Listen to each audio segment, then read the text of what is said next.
4 దశాబ్దాల సుదీర్ఘ రాజకీయ అనుభవం ఉన్న 4 దశాబ్దాల తర్వాత కూడా ఆయనలో వాడి వేడి ఏమీ తగ్గల.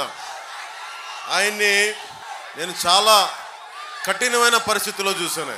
రాజమండ్రిలో పాపం ఆయన అన్యాయంగా జైల్లో పెట్టినప్పుడు ఇప్పుడు ఎలాగున్నారో అదే ముఖ వర్చస్సు, భయం లేదు, బాధ లేదు. ఎలా ఉన్నారు సార్ అని అడిగితే ఇది రాజకీయం, పోరాటం చేయాలి, తప్పదు మనకి, ఇంతకు మించి తప్ప ఆయనకి భయం కానీ లేదంటే ఈ భవిష్యత్తు మీద ఏంటి అని తెలియదు. ఆయనకి రాజకీయ పోరాటం ఒకటే తెలుసు. ఈ రోజున ఆయన మనందరితోటి వచ్చి ఒక సోషియోపాత్ అంటాం జగన్. యాక్చువల్గా సైకోపాత్తో పాటు సోషియోపాత్. ఎవ్వరు సమాజంలో నవ్వుతూ ఉంటే చూడలేడు జగన్. ఎవరు తెల్లబట్టలు వేసుకుంటే చూడలేడు, ఎవరు నవ్వుతూ ఉంటే చూడలేడు, ఎవరి దగ్గర డబ్బులు ఉంటే చూడలేడు. అలాంటి వ్యక్తిని, అలాంటి రాక్షస సమూహాన్ని ఆయన బలంగా ఎదుర్కొన్నారు. ముఖ్యంగా తెలుగుదేశం మద్దతుదారులకి, నాయకులకి, కార్యకర్తలకి నెల్లిమర్ల నుంచి పేరు పేరున చెప్తా ఉన్నాను. 4 దశాబ్దాలు బలమైన మనకి వ్యవస్థ బలం ఉండి నేను మీ బాధ నేను అర్థం చేసుకున్నాను. కష్టాల్లో ఉన్నప్పుడు మనకెందుకులే నేను అనుకోలే. అరే 4 దశాబ్దాలు ఉమ్మడి రాష్ట్రం కోసం, దశాబ్దం రాష్ట్రం కోసం పనిచేసిన వ్యక్తి, ఆయనకి నా వంతు అండగా ఉండాలి అని చెప్పి మనస్ఫూర్తిగా వైసీపీ ఆయన జైల్లో ఉన్నప్పుడు ఆ రోజు నేను అలయన్స్ ప్రకటించాను బయటికి వచ్చి. దాని తాలూకు పర్యవసానమే ఈరోజు మనందరం కూర్చొని మీ బంగారు భవిష్యత్తుకి బాటేస్తున్నాం. ఇది చాలా త్యాగాలు సిద్ధపడి, మీకు తెలుసు గత 10 సంవత్సరాల్లో ఒంటరి నిర్మాణం పార్టీ 2.5 సంవత్సరాలు 3 సంవత్సరాల నుంచి ఎంత బలంగా పెరిగామో తెలుసు. కానీ అన్ని తట్టుకొని, తగ్గించుకొని, జనసేనని తగ్గించుకొని, ఎందుకంటే నాకు వైసీపీ వ్యతిరేక ఓటు చీలడం ఇష్టం లేదు. ఆ మాట ఎందుకన్నాను, నాకు సరదా కాదు.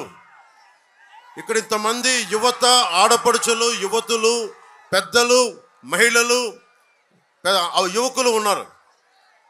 ప్రతి ఒక్కరిని మోసం చేసిన ఈ ప్రభుత్వాన్ని గద్దె దింపకపోతే నాకేం జరగదు, చంద్రబాబు గారికి ఏం జరగదు, ఏ రాజకీయ నాయకులకి వెళ్ళిపోతారు.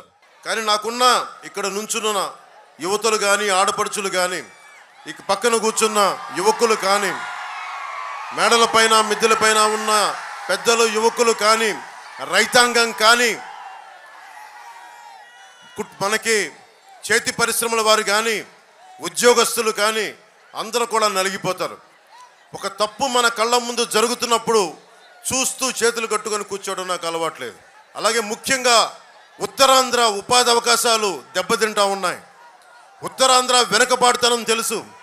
విజయనగరం వలసలకి మారుపేరైంది. ఇక్కడ వలసలు ఆగాలి, ఉత్తరాంధ్ర వలసలు ఆగాలి, శ్రీకాకుళంలో వలసలు ఆగాలి, విజయనగరంలో వలసలు ఆగాలి, ఇక్కడ పరిశ్రమలు రావాలి, ఇక్కడ యువకులకి ఉపాధి అవకాశాలు రావాలి. అదే బలమైన ఆలోచన తీసుకొని నేను పొద్దున్న ప్రకటించాను. నెల్లిమర్లకు సంబంధించి నాకు పోయినసారి పోరాట యాత్ర వచ్చినప్పుడు 10,000 మంది పనిచేసే జూట్ కర్మాగారం మూసివేయబడింది. దీన్ని ఎవరికి చేసుకునే వాళ్ళు లేరు. అంటే ఈ రోజున పనిచేయడానికి మనుషులు ఉన్నారు. జూట్ ఉంది ఒకవైపు, కానీ ఎక్కడో బంగ్లాదేశ్ నుంచి ఇంపోర్ట్ చేసుకుంటా ఉన్నాం. ఒకవైపు పనిచేయడానికి కార్మికులకు లేదు, పండించిన పంటకి గిట్టుబాటు ధర లేదు. ఇవన్నీ ఎన్డీఏ ప్రభుత్వం రాగానే, తెలుగుదేశం, జనసేన, భారతీయ జనతా పార్టీ రాగానే దీన్ని జూట్ మిల్ని ఇక్కడే ఉండేలా చేస్తాం, తెరిపించేలా చేస్తాం. అలాగే ఎన్డీఏ కూటమి ముఖ్య లక్ష్యం ప్రతి చేతికి పని, వయసు వచ్చిన ప్రతి యువకులకి పని కావాలి, ప్రతి చేనుకి నీరు కావాలి. ఇది జనసేన, బీజేపీ ఉమ్మడి కూటమి లక్ష్యం. నెల్లిమర్ల మొట్టమొదటిగా పోయినసారి వచ్చినప్పుడు జగన్ రాగానే ఈ దేశం రాముడిని కొలుస్తుంది. రామాలయం లేని ఊరు ఉండదు ఇక్కడ. నేను ఎప్పుడు కూడా అన్ని మతాలకి సమానంగా గౌరవించేవాడిని, అన్ని ధర్మాలని పరిరక్షించేవాడిని. అలాంటిది మనకి రామతీర్థంలో శ్రీరామచంద్రుల వారిని విగ్రహం తల నరికేసి ఆ పూజారి గారు ఇలా పట్టుకొని ఆ ఏడుస్తున్న చిత్రం ఉండిపోయింది గుండెల్లో. చాలా బాధ కలిగించింది. అది ఏ దేవత విగ్రహం అయినా ఉండొచ్చు, ఏ మందిరం తాలూకు ఏదైనా అయినా ఉండొచ్చు, కానీ ఈ రోజుకి ఒక్క చర్య తీసుకోలేదు. దానికి కారణం ఏంటి? మనలో మనం కొట్టుకోవాలి, మత కలహాలు రావాలి, అప్పుడు తను ఏలికలో ఉండొచ్చు, పాలన చేయొచ్చు. ఇది పోవాలి అంటే మనకి ముఖ్యంగా లా అండ్ ఆర్డర్ని బలంగా చూసుకునే ప్రభుత్వాలు కావాలి. ఎన్డీఏ ప్రభుత్వం బలమైన లా అండ్ ఆర్డర్ని మీకు తీసుకొస్తుంది. నెల్లిమర్లలో మనకి వైజాగ్ చాలా కీలకమైన స్థలం, ఇది చాలా కీలకమైన ప్రాంతం. మీకు తెలుసు ఋషికొండని ఎంత బోడిగుండు చేశారో. నెల్లిమర్ల కన్నీరు చూడగలిగే వాళ్ళకి అర్థమవుతూ ఉంటుంది. భోగాపురం ఆనుకుని ఉన్న ఒక స్ట్రాటజిక్ లొకేషన్ నెల్లిమర్ల. ఆ నెల్లిమర్లకి ఎవరైనా సరే చూడండి, ఉత్తరాంధ్ర నుంచి వైసీపీ నాయకులు అందరూ ఎక్కడి నుంచి వచ్చినా సరే ఇక్కడ కూర్చొని ఉత్తరాంధ్రాన్ని దోపిడీ చేద్దాం, ఇక్కడ ప్రకృతి వనరులను దోచేద్దామన్న దృష్టితో ఉంటారు. ఇక్కడ స్థానికంగా ఒక్కరికి కూడా ఇందాక మన బంగారాజు గారు చెప్పినట్టుగా స్థానికులకి నేల లేకుండా పోతూ ఉంది. స్థానికులకి మనకు ఒక పొలం కొనుక్కోవాలంటే అందుబాటులో లేని పరిస్థితికి వచ్చింది. దీనికి ముఖ్యంగా వైఎస్ జగన్ చేసిన దోపిడీ, అడ్డగోలుగా వేలాది ఎకరాలు అడ్డగోలుగా కొనేసి రేపు పొద్దున మీకు ఇల్లు కట్టుకోవాలనుకున్న స్థలం దొరకని పరిస్థితి. ఈ నేలలో పుట్టి ఇక్కడ పెరిగి ఒక ఇల్లు కొనుక్కోవాలంటే మనకు లేని పరిస్థితి. ఇది మారాలి అంటే తెలుగుదేశం, జనసేన, భారతీయ జనతా పార్టీ కూటమి రావాలి.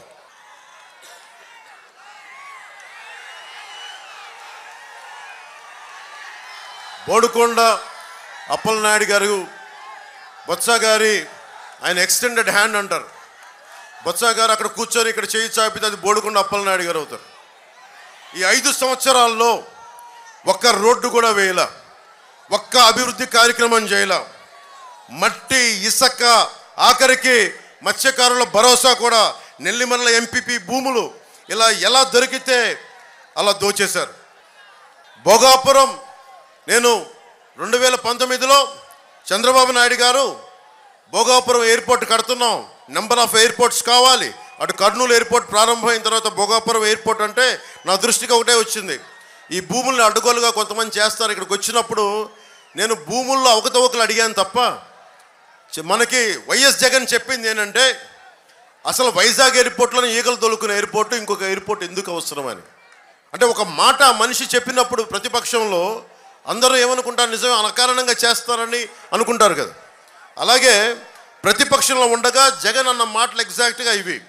వైజాగ్ ఎయిర్పోర్ట్లో ఈగలు తోలుకుంటుంటే ఈ భోగాపురం ఎయిర్పోర్ట్ అవసరమా అన్న వ్యక్తి అధికారంలోకి వచ్చాక మళ్ళీ మొదలుపెట్టాడు. భోగాపురం ఎయిర్పోర్ట్ క్యాన్సిల్ అయ్యిందని చెప్పాడు, ఇన్సైడర్ ట్రేడింగ్ జరిగిందని చెప్పాడు. భూములు ధరలు పడిపోయేలా చేసిన తర్వాత మళ్ళీ ఆ భూములు తన చేజిక్కించుకొని మళ్ళీ వాళ్ళందరి బినామీలు వచ్చి ఈ భూముల మీద పడ్డారు. అమ్మినోడి దగ్గర అమ్మినట్టుగా కొనేశారు, అమ్మని వాడి మీద దౌర్జన్యం చేశారు. మొత్తం భూములు చేతుల్లోకి తీసుకున్నాక మళ్ళీ చెల్లికి మళ్ళీ పెళ్ళినట్టుగా చంద్రబాబు గారు ఏ స్థలంలో ఎయిర్పోర్ట్ శంకుస్థాపన చేశారో అదే ఎయిర్పోర్ట్లో మళ్ళీ భూముల రేట్లు పెంచి మళ్ళీ అక్కడే కూర్చొని శంకుస్థాపన చేశాడు. భూమి మిగలలేదు, డబ్బులు రాలేదు. ఇలాంటి ద్వంద్వ నీతి. మనకి రాజధాని ఏమో అమరావతికి 35,000 కాదు 50,000 ఎకరాలు కావాలని చెప్పిన వ్యక్తి 3 రాజధానులు అని చెప్పాడు. ఉత్తరాంధ్ర వెనకబడిపోతుందని చెప్పాడు. ఎయిర్పోర్ట్లో మనకి ఈ రోజుకి రాజధాని లేదు. ప్రతిపక్షంలో ఉండగా ఆ భూములు ఏమైపోయినా పోరాటం చేసి నటించాడు. ఇప్పుడు భూమి ఆ నిర్వాసితులు డబ్బులు 2 దోచేశారు.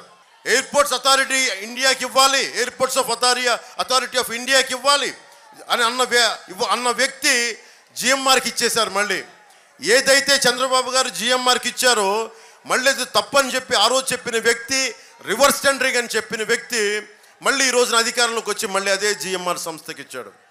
ఇలా తలతిక్క పనులు ఏమంటామంటే నవనందులు చేసే పనులు అంటాం. మగధ రాజ్యంలో చాణక్యుడు, చంద్రగుప్తులు ఏలిన కాలంలో నవనందులనే ఉండేవాళ్ళు. నవనందులు ఏంటంటే తలతిక్క పనులు, హింస, దోపిడీ ఇవన్నీ చేసేవాళ్ళు. నవనందులకి కావాల్సింది ప్రజలు చాణక్య చంద్రగుప్తుల్లా అవ్వాలి. మీరందరూ వ్యూహం వేయాలి, చంద్రగుప్తుల్లా పోరాటం చేయాలి. చేస్తే కానీ ఈ వైసీపీ నవనందుల్ని గద్దెకి దింపలేం. చాలా తక్కువ సమయం ఉంది మనకి. ఇన్ని సంవత్సరాలు బలంగా రోడ్ల మీద తిరిగాం, దెబ్బలు తిన్నాం, తిట్లు తిన్నాం, నానా మాటలు అనిపించుకున్నాం. ఎప్పుడు ఇంట్లో నుంచి బయటికి రాని మా ఇంటి ఆడపడుచులను కూడా తిట్టించుకున్నాం. అదంతా మీ భవిష్యత్తు కోసం మేము మాటలు పడ్డాం.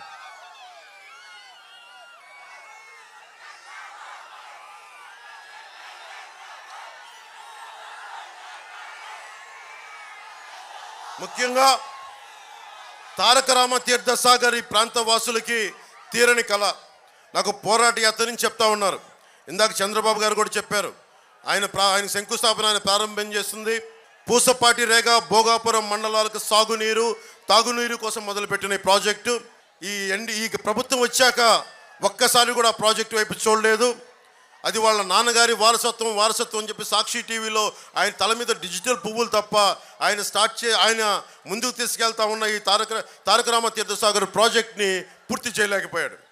ఈరోజు మేము మీకు అందరం మాటిస్తున్నాం. చంద్రబాబు గారి ముందు మాకు ఎన్డీఏ కూటమి తరపున మేమందరం మాటిస్తున్నాం. మనకి దాహం సాగునీరు తాగునీరు ఇచ్చే తారక రామతీర్థ సాగర్ ప్రాజెక్ట్ని ఆగమేఘాల మీద పూర్తి చేస్తాం. నష్టపోయిన ప్రతి రైతులకి ఈ ప్రాజెక్టు వల్ల నష్టపోయిన ప్రతి రైతులకి R&R ప్రోగ్రాంలో రీహాబిలిటేషన్ రీలొకేషన్ మేము ప్రత్యేకించి నేను బాధ్యత తీసుకుంటాను. దాని మీద ఈ ప్రాజెక్టు పూర్తి చేస్తే విజయనగరానికి తాగునీరుతో పాటు నియోజకవర్గం మొత్తం మీద 10,000 ఎకరాలు సాగు కూడా వస్తుంది. ఇప్పుడు పరిస్థితి ఏంటంటే 200 అడుగులు తవ్వితే ఉప్పు నీరు వస్తూ ఉంది. సో మనకి తాగునీరు అవసరం చాలా ఉంది. అది మేము చేసి పెడతాం. ముఖ్యంగా చంద్రబాబు నాయుడు గారు 2019లో ముఖ్యమంత్రిగా ఉన్నప్పుడు శ్రీకాకుళంలో ఉద్దానం కిడ్నీ సమస్య వచ్చినప్పుడు ఆ సమస్యను ఆయన దృష్టికి తీసుకెళ్తే ఆగమేఘాల మీద 48 గంటల్లోపు ఆయన వెంటనే ఒక హై లెవెల్ ఎగ్జిక్యూటివ్ మీటింగ్ పెట్టి దాని సమస్యకి వెంటనే మార్గం చూపించారు. అది ఈ రోజుకి ముందుకు తీసుకెళ్తా ఉన్నాం. కానీ మన విజయనగరం నెల్లిమర్లలో మన్యాలపేటలో కిడ్నీ వ్యాధిగ్రస్తులు ఎక్కువైపోయారు. ఇది కారణాలు తెలియకుండా చనిపోతూ ఉన్నారంటే చాలామంది మన జనసేనకు సంబంధించిన వాళ్ళు ఇది రీసెర్చ్ చేస్తే నీళ్ళల్లో సెల్స్ ఫ్లోరైడ్ మెగ్నీషియం అనే తెలిసింది. రాష్ట్రమంతా ఒకటే దందా. ఎక్కడైతే కష్టాలు ఉన్నాయో, ఎక్కడైతే కిడ్నీ వ్యాధులు దారుణంగా పెరిగిపోయినాయి, ఇది రావాలంటే వైద్యం చాలా కీలకమైంది. ఆ వైద్యానికి ప్రతి గ్రామంలో ప్రతి పంచాయతీలో ప్రతి మండలంలో ఒక ప్రాథమిక ఆసుపత్రి, secondary care hospitals, tertiary care ఇవి తీసుకొచ్చే బాధ్యత జనసేన, తెలుగుదేశం, భారతీయ జనతా పార్టీ కూటమి ప్రభుత్వం తీసుకుంటుంది. అలాగే నది పేరు ఏదైనా కానీ ఇసుక దోపిడీ ఒకటే. మనకి ఇక్కడ బాధితురాలు చంపావతి నది, డెంకాడ, లంకపేట, మునిగిపల్లి, నాతవలస, కోట, భోగాపురం ప్రతి చోట ఇసుక దోపిడీకి అడ్డే లేకుండా పోయింది. ఈ ఇసుక దోపిడీ ఆగాలంటే మనకి కూటమి ప్రభుత్వం రావాలి. పంచాయతీ అనుమతి లేకుండా తన్గుడుమిల్లి లాంటి ప్రాంతాల్లో కూడా విచ్చలవిడిగా గ్రానైట్ తవ్వకాలు, అక్రమ క్వారీ తవ్వకాలు. వాళ్ళ దగ్గర డబ్బులు పెరిగిపోతున్నాయి, మీ దగ్గర డబ్బులు లేవు, మీకు ఉపాధి అవకాశాలు లేవు, మీకు ఉద్యోగాలు లేవు, మీకు సాగునీరు లేదు, మీకు తాగునీరు లేదు. మరి ఎక్కడికి వెళ్తారు మీరు? వలసలు వెళ్ళిపోవాలి. విజయనగరం దాటి, ఉత్తరాంధ్ర దాటి. మీ వలసలు ఆగాలి అంటే కూటమి ప్రభుత్వం రావాలి. జగన్ మాట్లాడితే చిన్న గులకరాయి పెట్టుకొని దానికి పెద్ద ప్లాస్టర్ వేయించుకున్నాడు, ఎగ్జిబిషన్ చేస్తూ ఉన్నాడు. అంటే రామతీర్థంలో రాముల వారి విగ్రహం తల నరికేస్తేనేమో అది గాయం కాదు. కడపలో మీకు తెలిసి ఏం జరిగింది వారి కుటుంబంలో, గొడ్డలు వేటు పడితే అది గాయం కాదు. స్వయాన వాళ్ళ చెల్లెలు అంటా ఉన్నారు, అంటే నీకు ఇంతపాటి తలకి ఇంత గాయం, అది నువ్వు కొట్టించుకున్నదో తెలియదు, కానీ ఆయన మీద గొడ్డల వేటు పడితేనేమో సమస్య కాదు, కానీ నీ మీద చిన్న రాయి పడితే రాష్ట్రం అంతా సమస్య. 30,000 మంది ఆడపిల్లలు అదృశ్యం అయితే సమస్య కాదు. అమర్నాథ్ అనే 15 ఏళ్ల యువకుడు కొంతమంది ఆకతాయిలు అక్క నడిపిస్తుంటే రక్షించడానికి వస్తే వైసీపీ నాయకులు చెరుకు తోటల్లో తీసుకెళ్ళి పెట్రోల్ వేసి కాల్ చేశారు. మీకు తెలుసు, చిన్నపాటి వంటలు చేసే ఆడపడుచులకు తెలుసు, చిన్నపాటి నూనె చుక్క పడితే ఒళ్ళు కాలిపోద్ది. అలాంటిది 15 ఏళ్ల బిడ్డ, 15 ఏళ్ల అమర్నాథ్ తీసుకెళ్లి చెరుకు తోటల్లో వైసీపీ నాయకులు కాల్చేస్తే అది రాష్ట్రానికి గాయం అయినట్టు కాదంట. అంటే తనకే గాయం. బాబాయిలు చచ్చిపోయినా గాయం కాదు. రాములు వారి విగ్రహం కింద పడ్డా మా మనోభావాలు మన మనసులు గాయపడవు. ఆయన నుదుటికి చిన్నపాటి గాయం పడితే మొత్తం ఆయన కదిలిపోయాడు. రాష్ట్రం అంతా కదిలిపోవాలి. అలాగే ముఖ్యంగా బీసీ ఎస్సీ ఎస్టీ సమాజాలకి చంద్రబాబు గారు చెప్పారు, మేము కూడా దాన్ని ఉద్ఘాటిస్తున్నాం. ఏదైతే సబ్ ప్లాన్ ఫండ్స్ ఉన్నాయో అవి ఎక్కడికి దారి మళ్లించకుండా దేనికైతే నిర్దేశింపబడ్డాయో వాటికే ఖర్చు చేస్తాం. అలాగే ముఖ్యంగా 27 దళిత విద్యార్థులకు సంబంధించిన పథకాలు కానీ, అలాగే అంబేద్కర్ విదేశీ విద్యా పథకాన్ని తిరిగి పునరుద్ధరిస్తాం. అది జగన్ విదేశీ విద్యా పథకం కాదు, అంబేద్కర్ విదేశీ విద్యా పథకం కింద దాన్ని తీసుకొస్తాం. అలాగే తూర్పు కాపు సామాజిక వర్గానికి సంబంధించి ఉత్తరాంధ్రలో కాకుండా ఇతర ప్రాంతాల్లో ఉన్న తూర్పు కాపులు అందరూ కూడా ఇతర ప్రాంతాల్లో ఓబీసీలో చేర్చాలి అన్న డిమాండ్ కేంద్ర ప్రభుత్వం మీద ఉంది. తూర్పు కాపులకి మేము హామీ ఇస్తున్నాం. దాన్ని నేనే తీసుకెళ్ళి దాని గురించి ప్రత్యేకంగా మేము మాట్లాడుతాం. చంద్రబాబు గారి దృష్టి కూడా తీసుకొస్తాం.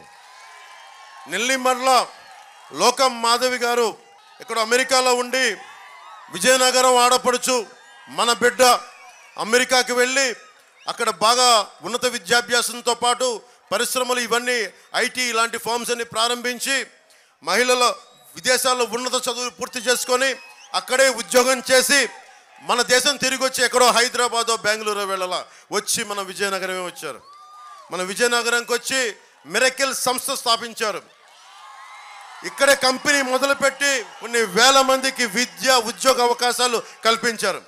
10 సంవత్సరాలుగా దశాబ్దంగా మీతోనే ఉన్నారు. ఎమ్మెల్యే కాకముందు నుంచి అనేక విధాలుగా సేవా కార్యక్రమాలు చేస్తున్నారు. ఆమెకి లోకం మాధవ్ గారికి మరింత సేవ చేయడానికి, మీకు సేవ చేయడానికి, మేము ఉండటానికి ఆవిడ్ని జనసేన పార్టీ నుంచి గాజు గ్లాసు గుర్తు మీద నెల్లిమర్ల ఎమ్మెల్యే అభ్యర్థిగా నిలబడతా ఉన్నారు. మనస్ఫూర్తిగా మీరు మద్దతు ప్రకటించాలి, భారీ మెజారిటీతో గెలిపించాలి మనస్ఫూర్తిగా కోరుకుంటున్నాను.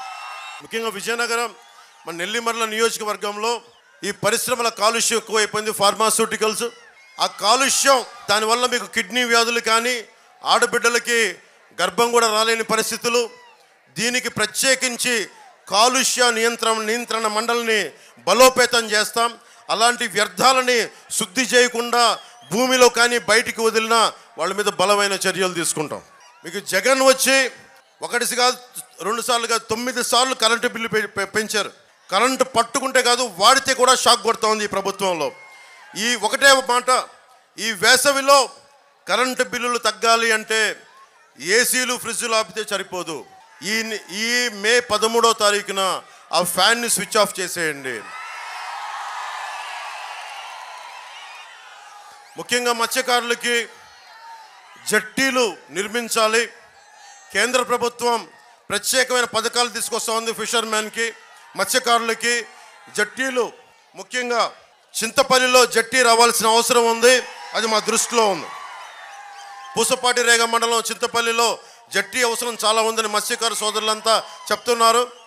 ఎమ్మెల్యే అభ్యర్థిగా మనకి లోకం మాధవ్ గారిని గెలిపిస్తే నేను అలాంటి సమస్యలన్నీ చంద్రబాబు గారి దృష్టికి తీసుకెళ్ళి వాటిని మేమందరం ఒక బలమైన ఒక నిర్ణయాలు తీసుకొని ప్రతి 30-40 కిలోమీటర్లకి 70 కిలోమీటర్లకి చిన్న జట్టీలు, పెద్ద జట్టీలు, ముఖ్యంగా మత్స్యకారులు తీసుకొచ్చే పోరాటం చేస్తాం. ముఖ్యంగా యువతకి మీరు ఏ కులం ఏమైనా అడుగుతారు. చంద్రబాబు గారు కూడా చెప్పాను మొన్న, కుల గణాంకాలతో పాటు ఇక్కడున్న ఆడపడుచులకు కూడా, యువతులకు కూడా, యువకులకు కూడా మీ కులంతో పాటు మీ ప్రతిభ, మీ సమర్థత ఏంటి అని తీసుకుంటే దానికి తగ్గట్టుగా స్కిల్ డెవలప్మెంట్ తీసుకొస్తాం. మీరు ఎక్కడికి వెళ్ళాలన్నా, విదేశాలు వెళ్ళాలన్నా, లేదంటే ఇంకా పెద్ద చదువులు చదవాలన్నా, ఏదైనా నేర్చుకోవాలన్నా, వొకేషనల్ ట్రైనింగ్ ఎలాంటిదైనా సరే మీ ప్రతిభ, మీ ఇష్టాలు అయిష్టాలని అన్ని కనుక్కొని మీకు స్కిల్ డెవలప్మెంట్ చేసి పెడతాం. అలాగే ప్రభుత్వ ఆసుపత్రులని చాలా ఆరోగ్యవంతంగా చేసి పెడతాం. ముఖ్యంగా తాగునీరుకి సాగునీరుకి సంబంధించి 4 నుంచి 8 చెక్ డ్యామ్లు అవసరం ఉంది. 3 ట్రిబ్యూటరీస్, ముఖ్యంగా గోస్తని, చంపావతి, కందివలస గడ్డల మీద మనకి చెక్ డ్యామ్స్ నిర్మించాల్సిన అవసరం ఉంది. అది కూడా మేము లోకం మాధవి గారి నాయకత్వం దాన్ని ముందుకు తీసుకెళ్తాం. చాలా అత్యంత శరవేగంతో రామతీర్థ సాగర్ ప్రాజెక్ట్ని పూర్తి చేసే బాధ్యత తీసుకుంటాం.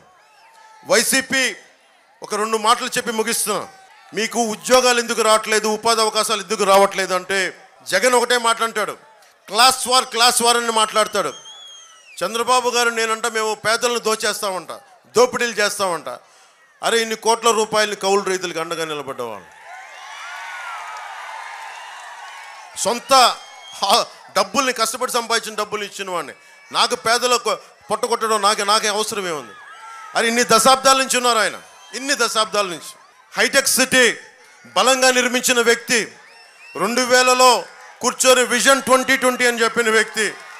ఆ రోజున జగన్ లాగా ఆయనకు కూడా అలాంటి ఆశలు ఉంటాయి. ఈ రోజుకి ఆయనకు మీకు ఎన్ని లక్షల కోట్లు ఉండేదో మీకే తెలుసు, కానీ అలాంటి ఏం పెట్టుకోలేదు ఆయన. ఎంతసేపు డెవలప్మెంట్. మా ఇద్దరి మధ్య కూడా కొన్ని అభిప్రాయ భేదాలు ఉంటాయి, దేని మీద, పాలసీల మీద ఉంటాయి. ఆ పాలసీలు నేను ఒకసారి చెప్తే ఆయన సరిచేసే వ్యక్తి అది. కానీ జగన్ అడ్డగోలుగా దోచేస్తూ ఉన్నాడు. ఇది ఆగాలి అని క్లాస్ వార్ గురించి ఆగాలని మేమిద్దరం కలిసి వస్తే మా మీద క్లాస్ వార్ అని చెప్తున్నాడు. క్లాస్ వార్ డెఫినేషన్ ఏంటి? క్లాస్ వార్ డెఫినేషన్ పేదవాళ్ళని దోచేయడం, మధ్యతరగతి వాళ్ళకి ట్యాక్సులు పెంచడం, పేదలని అడ్డగోలుగా దోచేయటం. మీరు చెప్పండి, మీకు లిస్టు చెప్తాను జగన్ ఎంత దోచేశాడో. NTR health university fixed deposit మనకి బద్దలు కొట్టి 450 కోట్లు దోచేశాడు. స్టేట్ గవర్నమెంట్ ఎంప్లాయీస్ నిధులు మనకి జీపీఎఫ్ని డైవర్ట్ చేసి 800 కోట్ల రూపాయలు దోచేశాడు. లోకల్ బాడీస్ పంచాయత్ ఫండ్లు 8000 కోట్లు దోచేశాడు. ముఖ్యంగా భవన నిర్మాణ కార్మికులు వాళ్ళ మన కండని కరిగించి రక్తాన్ని మరిగించి 450 కోట్ల రూపాయలు భవన నిర్మాణాల సంక్షేమ నిధి నుంచి దోచేసిన వ్యక్తి జగన్. ఇతను క్లాస్ వార్ గురించి మాట్లాడతాడు. ఆడబిడ్డలను కూడా వదల్లా. మనకి ఉమెన్స్ అభయహస్తం ప్రీమియం కూడా 2000 కోట్లు దోచేసిన వ్యక్తి. ధరల స్థిరీకరణ నిధి నుంచి 500 కోట్లు దోచేసిన వ్యక్తి. ఒకటే చేశాడు జగన్ పాలనలో, ఒకటే జరిగింది, గంజాయిలో నెంబర్ 1 అయింది.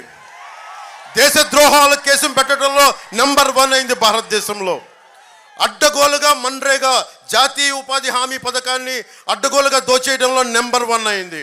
అప్పుల్లో మనకి రైతుకి ఇంత అప్పు లేదు. 3 సార్లు అన్ని తలసరి అందరికంటే కూడా 3 రెట్లు ఎక్కువ ఉంది ఆంధ్రప్రదేశ్ రైతులకి అప్పు. నెంబర్ 3 మనకి రైతులు ఆత్మహత్య చేసుకున్న నెంబర్ 3 రాష్ట్రంగా పేరు తెచ్చాడు జగన్. చిన్నబిడ్డల్ని ఆడబిడ్డలను ట్రాఫికింగ్ చేసే కేసుల్లో మనకి భారతదేశంలో ఆంధ్రప్రదేశ్ 3వది అయింది. ఆంధ్రప్రదేశ్ 15 స్టార్టప్ అంటే కొత్త స్టార్టప్స్ ఏదైనా రావాలంటే మనకి బీహార్ కంటే ఒరిస్సా కంటే కూడా మనం వెనకబడి ఉన్నాం. 15 స్థానంలో ఉన్నాం. మీలాంటి యువత ఎక్కడికి వెళ్తారు? బీహార్కి పోతారా? మీలాంటి యువత ఒరిస్సాకి వెళ్ళాలా? ఇన్ని వనరులు పెట్టుకొని 974 కిలోమీటర్ల తీర ప్రాంతాన్ని పెట్టుకొని, ఇంత మానవ వనరులు పెట్టుకొని ఎక్కడో అమెరికాకో నాసాకో రకరకాల విదేశాలకి మనం మానవ వనరులని పెట్టి మనం ఇక్కడ అడుగు తింటా ఉన్నాం, బాధపడుతున్నాం, మనకి మలమలాడుతున్నాం. ఈ పరిస్థితి మారాలి అంటే భారతీయ జనతా పార్టీ, జనసేన, తెలుగుదేశం కూటమి రావాలి. మీకు ఒకటే చెప్తా ఉన్నాను, నేను మీకోసం ఒక సేవకుల్లా పనిచేస్తాను, ఒక కూలీలా పనిచేస్తాను. చంద్రబాబు గారు కూడా ఉన్నారు.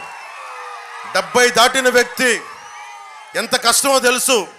రోజు ఇన్ని సభలు, ఈ నిర్ణయాత్మకమైన శక్తి, లీడర్షిప్ అంత ఈజీ తేలిక కాదు. ఒక పార్టీని నడుపుతున్న వ్యక్తిగా నాకు తెలుసు. ఆయన 4 దశాబ్దాలకు ఎంత కష్టం అనిపిస్తారో నాకు తెలుసు. ఒక రాష్ట్రాన్ని ఏకం చేయడంలో అది చాలా కష్టం. ఎన్ని పథకాలు తీసుకురావడం కష్టం.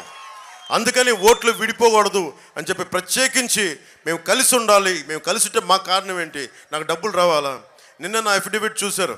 ఆ దాదాపు 65 కోట్లు నేను ట్యాక్స్ కట్టాను. నాకు సత్తా ఎంతో చూడండి. అంత ట్యాక్స్ కట్టిన నాకు ఏముంది అవసరం? రాజకీయాల్లో నాకు డబ్బు సంపాదించాల్సిన అవసరం ఏముంది? కానీ మీ కన్నీరు ఒక చుక్క ఒకటి తొడవగలిగితే నాకు దానికి పొందే ఆనందం అంతా ఎంతగా. పూజ్యులు పెద్దలు, పతివాడ టీడీపీ సీనియర్ నాయకులు, 7 సార్లు ఎమ్మెల్యేగా చేసిన పతివాడ నారాయణ స్వామి గారికి ప్రత్యేకించి ఈ నెల్లిమల్లి సభ నుంచి మీకు ప్రత్యేకంగా మీకు నా హృదయపూర్వక నమస్కారాలు తెలియజేసుకుంటా ఉన్నాను. అలాగే త్యాగం చాలా కీలకమైంది.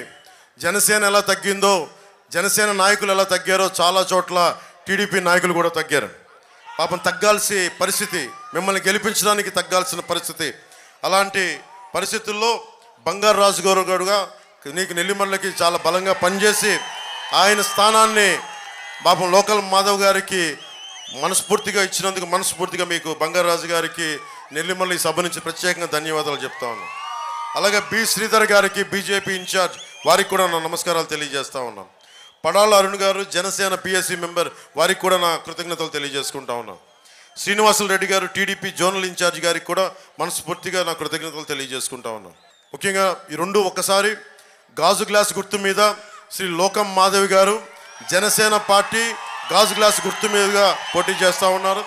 శ్రీ కె అప్పల్ నాయుడు గారు ఎంపీ క్యాండిడేట్గా టీడీపీ నుంచి పోటీ చేసి సైకిల్ గుర్తు మీద పోటీ చేస్తున్నారు. వీరిని భారీ మెజారిటీతో గెలిపించవలసిందిగా మనస్ఫూర్తిగా కోరుకుంటున్నాం. మేము ఉన్నది 5 సంవత్సరాలకి రావట్లా. 25 కేజీల బియ్యం కాదు, 5,000 రూపాయలకి కాదు. కనీసం మా కంఠంలో ప్రాణం ఉన్నంత వరకు మీకు భవిష్యత్తు బాగుండాలి. 25 కేజీల బియ్యం కాదు, 5,000 జీతం కాదు, 25 సంవత్సరాల బంగారు భవిష్యత్తు ఇవ్వడానికి ఈ రోజున నేను, చంద్రబాబు గారు, నరేంద్ర మోదీ గారు మేమందరం కలిసి సమిష్టిగా మేము ముందుకు వచ్చాం. అడగందే అమ్మైనా పెట్టదంటారు. స్టీవ్ జాబ్స్ ఒకటే మాట చెప్తాడు, ఏదైనా సరే నీకు కావాలంటే నువ్వు అడగాలని చెప్పి. నేను ఈ రోజున అడగట్లేదు, అభ్యర్థిస్తున్నాను మిమ్మల్ని, రాష్ట్ర ప్రజలందరినీ అభ్యర్థిస్తున్నా. ఈ అభ్యర్థన దేనికి? మా కడుపులు నింపుకోవడానికి కాదు. ప్రభుత్వం మారాలి, ఎన్డీఏ కూటమి రావాలి, తెలుగుదేశం, జనసేన, భారతీయ జనతా పార్టీ ప్రభుత్వం రావాలి, కేంద్రంలో నరేంద్ర మోదీ గారు రావాలి, మనస్ఫూర్తిగా ఇక్కడ కూటమి రావాలని మనస్ఫూర్తిగా మీరు మీ భవిష్యత్తు కోసం మేము అందరం నిలబడి ఉన్నాం. దశాబ్దంగా తిట్లు, అన్ని రకాలుగా కేసులు పడతా ఉన్నాం. సో మీ అందరూ ఆశీస్సులు ఇవ్వాలని మనస్ఫూర్తిగా కోరుకుంటూ సెలవు తీసుకున్నాను. జై బీజేపీ, జై తెలుగుదేశం, జై జనసేన, జై హింద్.